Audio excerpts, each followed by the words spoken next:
And our final speaker on this panel is Corrina and Gould, who is the, let me get the right name. She is the founder of the Sogorea Te Land Trust here in the East Bay. She's a Chochenyo and Karkin Ohlone woman, born and raised in Oakland, and an activist working on preserving and protecting the ancient burial sites of her ancestors in the Bay Area. So I'm really excited to learn about her work with the Land Trust. Please welcome Corrina.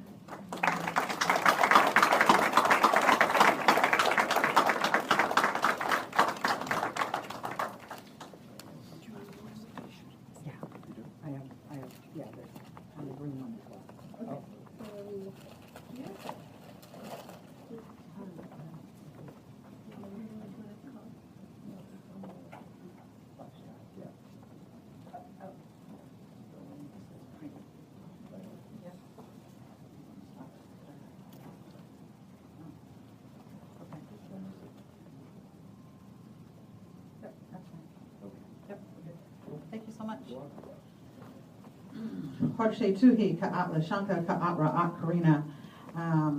Good afternoon, relatives. It's good to be here. I want to thank my relatives, my panel members here for honoring me in the way that we do things and don't do things. And it's important that we have this protocol. And, you know, each of the folks that talked today reminded me of stuff that I wanted to say. And I was like, wow, that's pretty good. I get to take this home in some kind of way, right? And talk about this. And I just really want to thank Elizabeth for inviting me to be on this panel to talk about things here. One of the things that's happened over the last, and I guess I'll talk about the history of where we're at, because we are in the village of Yelamu, and Yelamu is the first name of this place. This place was not St. Francis, it was not San Francisco, it was not even California, but that this is Yelamu, and this is the territory of the Ramaytush people, and that these were the first people of this land, and that they had been here since time immemorial. My ancestors come from across the bay, what is now called Oakland. I live now in the village of Huchin, the territory of Huchin, which actually takes up 5 whole cities. It's not a very small place when we think about a village. I live also close by in the place called Joaquin, where my family also come from along the San Leandro Creek, Castro Valley, Hayward, Fremont area. Those places are sacred places to us. My ancestors also come from this place called Karkin, and many people that live in the Bay Area know the Carquinez Straits. My ancestors come from there. My ancestors were also were from Saklan, which is the Contra Costa area, so the Miwok people. My ancestors also came from Holchan, which is the Yokut, the Delta Yokut people. My ancestors also came from Napa, for the Napian people. My ancestors also came from across the bay and the Bay Miwok people. My ancestry actually takes up all 5 of the different people that came from the Bay Area and was enslaved at Mission San Jose at one time. So my history has been here forever in the Bay Area. And so it's my honor to be able to speak on behalf of my ancestors, to wake up in my ancestral territory. It's also my great burden to make sure that we are not completely erased. In this particular time in our life, we talk about, what are we talking about here? In what area, in what age are we right now? If we are thinking that there are bad things that are happening out there right now because of 45, there are things that are happening way before then. That this society has continued to create genocide on my ancestors that are here in the Bay Area. It has only been probably in the last 20 years or so that most people have even remembered that Ohlone people still exist. Because of the histories of what happened here, the colonization, the specific colonization that happened in the Bay Area, because we were colonized first by the Spanish and the mission system, and then by Mexico, and then by America. By that time, we were almost totally obliterated. And then, when we were finally remembered, we were remembered in 4th grade history classes, and then we're erased again. So we're remembered by Ohlone Park in Berkeley, the Ohlone Veterinarian in Fremont, the Ohlone Apothecary, as a name only, but not as a living people. And so for me, this is what it talks about. What is the land saying to us? That's what this is about, right? What is the land saying to? Every single day the land says to me, get up. Every single day the land tells me, because my ancestors are still there, that this is where you're supposed to be and this is what you're supposed to do. This is the work of my ancestors. This isn't to wake people up because we have to all live here together. We talk about taking care of the water and the seeds. And I was been at this interesting talk in Marin the other day, and interestingly enough, only 2 people of color, me and my co-founder, Janella LaRose, were the only people of color that were talking about, that listened about the water. So that tells me that folks are not reaching out to people of color, even though we have something to do with water as well, right? We're learning about all of these things that we're supposed to do, and we only we're only told that it's right if a scientist said it first. Indigenous people all over the world knew that we were supposed to take water, that was our responsibility, that we had original teachings no matter where we came from, that we sing to the waters, that we sing to the waters. I teach my grandson when he comes over, when he asks for a glass of water, to tell the water, I love you, because it's medicine as we put it in. And then we have the scientist, I think he was a Japanese man, right? I can't remember, I always forget his name, and I have to remember it. Emoto, see, everybody knows. Because he was a scientist, right? Not because he was an Ohlone, that's not really here, a figment of your imagination. But Emoto actually said if you say nice things to water, that it changes. But if you say bad things, it looks ugly, right? It's only because science is telling us that it's okay. But indigenous ideas always have been that. We always knew that. Those were our original teachings. But because we had to run from slavery, run from forced relocation, run from all of these different kinds of things, we weren't even able to explain that to folks that were coming into our territories to harm the lands that we live on. Right? We knew that it was good to burn. We knew that it brought back things. We knew how to take care of the land that we lived on because we had an intimate connection to it. Did you know that there was a redwood forest right across the bay? And within 100 years or less, all of the redwoods were cut down. And then somebody was interested. He said, oh, I got some really good trees that'll grow. Eucalyptus, right? That's why we got all these eucalyptus. And you can't do anything with it. And I'm highly allergic to them. So I don't like that they're here. But there's things that we knew about our land. You know, when Matt first started talking about this guy White, pissed me off. I'm like, man, this guy, right? He still has this whole idea of dominion over land and animals, and still calls our rocks and mountains inanimate. That's still wrong for us. So I carry a rock in my backpack wherever I go. That rock is probably thousands of years older than me, has seen so much happen in this world, has so much knowledge that I will never have. And I understand that because we have a connection with each other. I have friends that live up in Shasta who go and sing to their spring and talk for the salmon. Because that's the relationship that we have to the lands that we have. We have ceremony together because the salmon go from our territory back to hers and back down through here.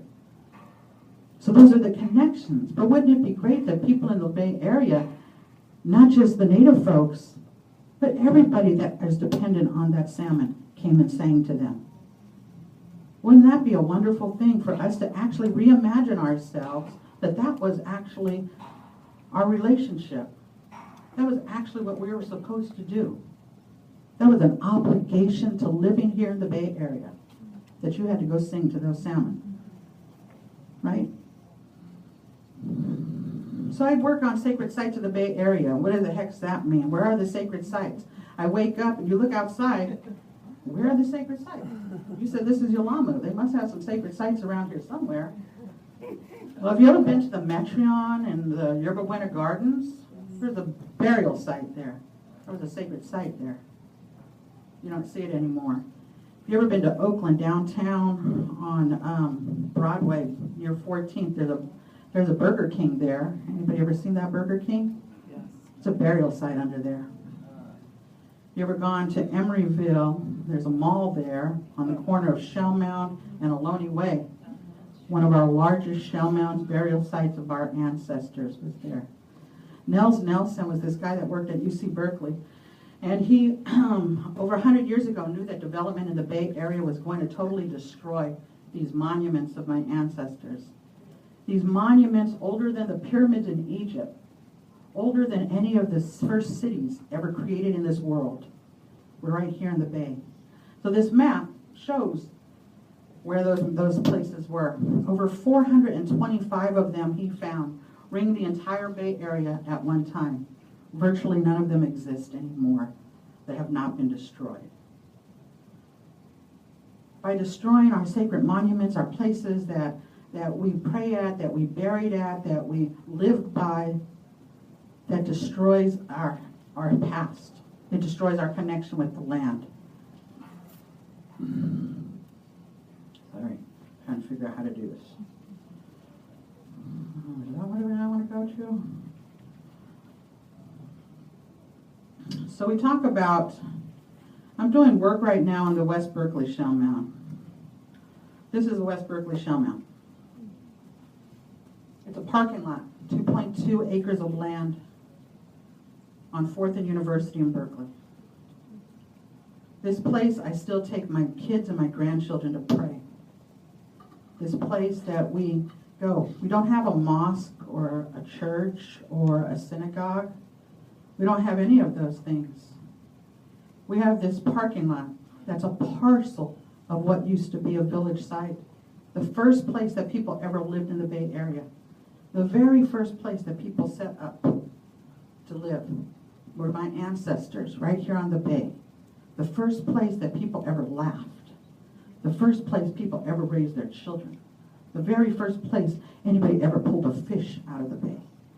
This was that special place. This is a parking lot that they're planning on putting 5-story building on top of. And we're fighting to save what's left. Even though there's not a mound anymore, this is a partial of what it looked like in the 1930s.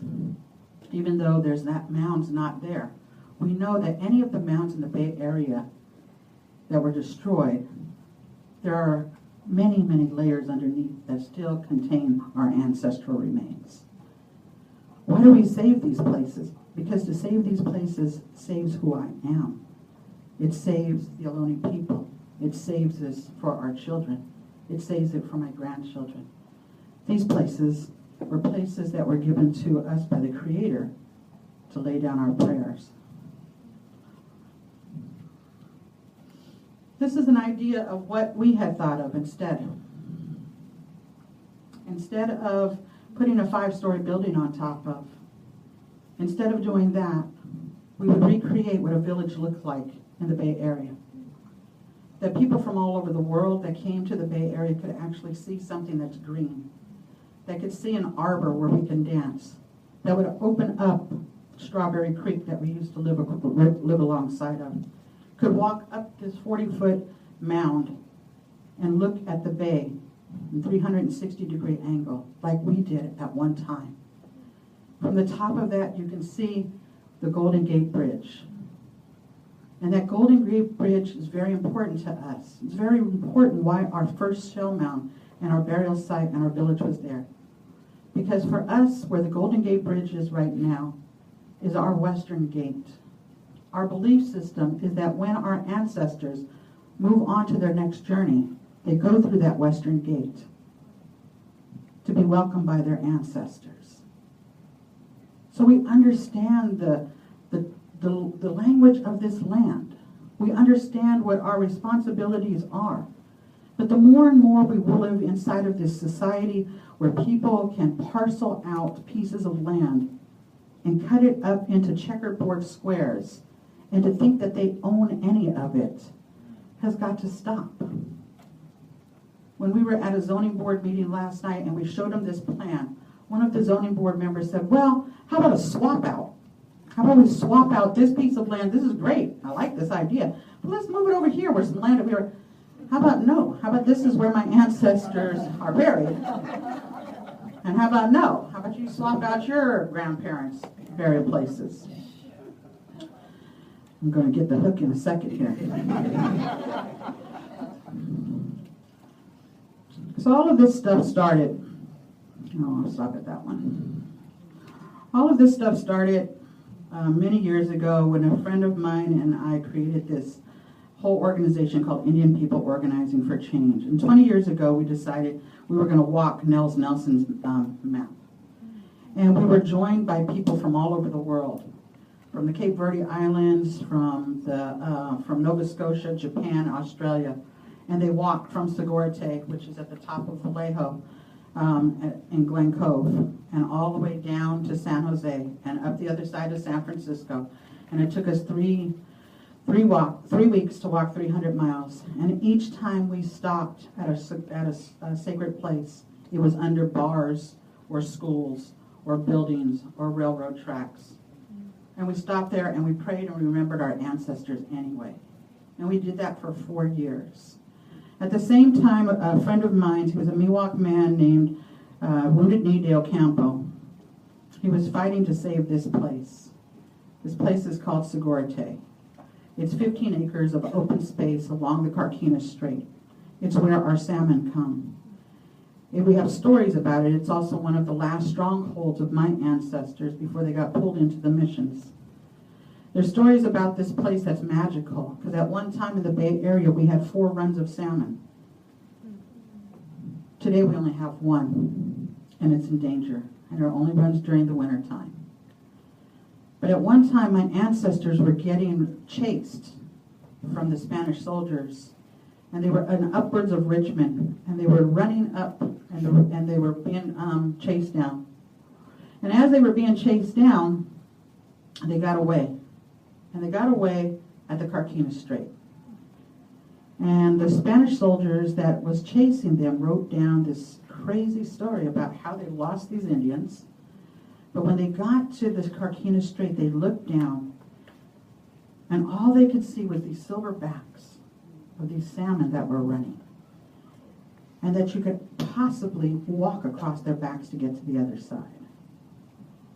My ancestors won that day. But in less than 200 years, the salmon have lost. In less than 200 years, that's the city of Berkeley has even been around. My ancestors have lost those places as well.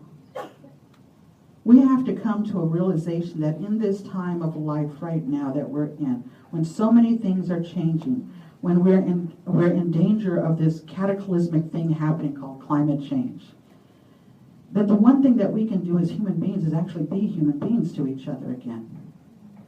That we actually do take the sacred as sacred. That we actually do think that it's okay for other people to have a different belief system. We have to do that because otherwise everybody else will win. 45 will win by not allowing other folks to come into this land. People will win with hate. People will win by killing each other because of their beliefs again. I think that we've evolved in a time now that we can actually think that we can live side by side with one another. In Sogorea Te, we were there for 109 days, and this is the last day. People came from all over the world to pray with us. And on that day, we were able to stay there, and every year, we're able to go back. I do this work for these guys. These are my grandchildren, my Chochenyo. And I hope that you help us to continue to do the work here as well.